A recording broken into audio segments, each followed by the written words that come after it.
Hi guys, welcome back to my YouTube channel. അപ്പോൾ ഇന്നാണ് നമ്മൾ വെയിറ്റ് ചെയ്തിരുന്ന തുമ്പി കല്യാണം അഥവാ തുമ്പിയുടെ കല്യാണം.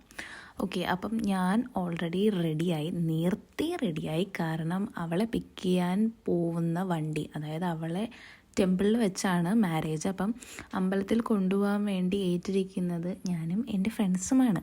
ഓക്കെ, അപ്പം ഞങ്ങൾ ഓൾറെഡി ഞാൻ ലേറ്റ് ആവേണ്ടതെന്ന് വെച്ചാൽ നേരത്തെ റെഡിയായി ഭക്ഷണം കഴിച്ചതിൽ എനിക്കൊരു അബദ്ധം പറ്റി. അമ്പലത്തിൽ കയറണം ഞാൻ ഓർക്കാണ്ട് ഇവർ ബീഫ് കഴിച്ചപ്പോൾ ഞാനും കൂടെ കഴിച്ചു. അപ്പോൾ വണ്ടിയൊക്കെ സെറ്റായി എത്തിയായിരുന്നു. ഇതാണ് അവളുടെ അച്ഛൻ, നടന്നു പോകുന്നു. അപ്പം വണ്ടിയിൽ നമ്മൾ ബൊക്കയൊക്കെ വെച്ച് സെറ്റ് ചെയ്തുകൊണ്ടിരിക്കുകയാണ്. അപ്പോഴേക്കും ഞാൻ എൻ്റെ ലുക്ക് കാണിച്ചു തരാം. എനിക്ക് എൻ്റെ ലുക്ക് നല്ല ഇഷ്ടപ്പെട്ടു.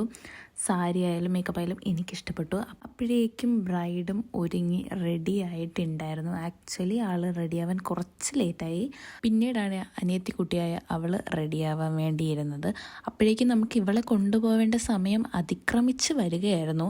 അങ്ങനെ ഞങ്ങൾ ആക്ച്വലി ഇറങ്ങാൻ വേണ്ടി പ്ലാൻ ചെയ്തു. അവൾ പിന്നെ വരാം എന്ന് വിചാരിച്ചു. അവൾ റെഡി ആയിട്ട് പിന്നെ വരാം എന്നുള്ള ഇതായിട്ട് നമ്മൾ ഇറങ്ങുമ്പോൾ വഴിയിൽ നല്ല ബ്ലോക്കാണെങ്കിലും അവിടെ ഫാമിലി ഈ ബ്രൈഡ് എത്താൻ വേണ്ടി വെയിറ്റ് ചെയ്തിരിക്കുകയാണെങ്കിലും ബ്രൈഡ് ചില്ല് ചെയ്തുകൊണ്ടിരിക്കുകയാണ്. അതിൻ്റെ ഇടയിൽ നമ്മൾ പറപ്പിച്ച് വിട്ടപ്പോഴേ ബൊക്കയൊക്കെ പറന്നു പോയായിരുന്നു. പിന്നെ എടുത്തുകൊണ്ടൊന്ന് ഫിക്സ് ചെയ്യുകയാണ് ചെയ്തത്.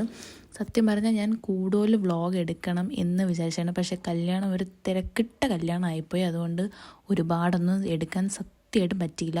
ഈ ബ്രൈഡിൻ്റെ എൻട്രി തന്നെ ഇടയ്ക്ക് ഞാൻ പോയി പിടിച്ച് വലിച്ചുകൊണ്ട് വന്ന് 5 മിനിറ്റ് ഇപ്പോൾ കൊണ്ടുവരാമെന്നും ഗ്യാപ്പിന് കൊണ്ടുവന്ന് എടുക്കുന്ന എൻട്രിയാണ് സത്യം പറഞ്ഞാൽ. ഇത് അത്രയ്ക്ക് നമുക്ക് ടൈമില്ലായിരുന്നു.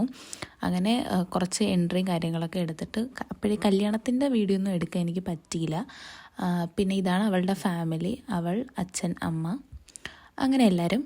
പിന്നെ ഫാമിലി ഫോട്ടോയും കുറേ കാര്യങ്ങളൊക്കെ എടുത്തതിന് ശേഷം ഇതിൻ്റെ ഇടയിൽ ഞങ്ങളൊക്കെ ഫോട്ടോ എടുത്തായിരുന്നു.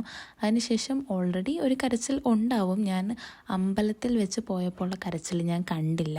ഇതൊക്കെ കഴിഞ്ഞ് ഫുഡ് കഴിക്കാൻ പോയിട്ട് അവിടെ വെച്ച് എനിക്ക് വ്ളോഗ് എൻഡ് ചെയ്യേണ്ടി വന്നു. ബാക്കി ഞാൻ എടുത്തില്ല. ബാക്കി ഞാൻ വീട്ടിൽ പോയി പിന്നെ റിസപ്ഷന് വേണ്ടി റെഡി ആവുകയാണ് ചെയ്തത്. അത് ഞാൻ അടുത്ത ഷോർട്സ് ആക്കിയിട്ട്. അപ്പോൾ ഇത്രയേ ഉള്ളൂ.